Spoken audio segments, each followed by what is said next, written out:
विद्युत कार्यालय चोरी कर्मचारी को भयभीत कर लुटिने लक्षाधिक टंकार सामग्री केन्द्रापड़ा जिला पाटकुरा थाना नुआपड़ा इलेक्ट्रिकल डिविजन सेक्शन 33 केवी स्ट्रक्चर रे लुट होईछि। कार्यालय 3 जन कर्मचारी ड्यूटी करुथिले। विलंबित राति 10 रु 12 जन युवक पशि मारणास्त्र बाड़ेवा सहित कर्मचारी को बांधि देइथिले।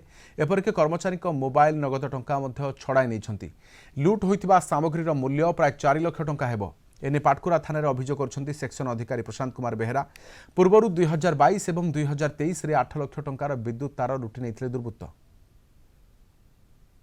सेदिन प्राय राति गोटे पाखापाखि हम हठात 10 रु 12 जन चोर गेट डेईकरी आसी कंट्रोल रूम फास्ट कबाट बाड़े कबाटर काच भांगिकी जोर जबरदस्त धक्का मारी बाहर करी भितर पशि आम सिक्यूरीटी गार्ड को मारणात्मक अस्त्र अटाक कले। आमको भी मारधर कले, खराब भाषा गाड़ी गुलोज कले, थ्रेटिंग देले तुम जो चुपचाप न बस आम तुमको मारिदेबू ये भी थ्रेटिंग देइचंती। से चोरी चारा करी नहीं गले।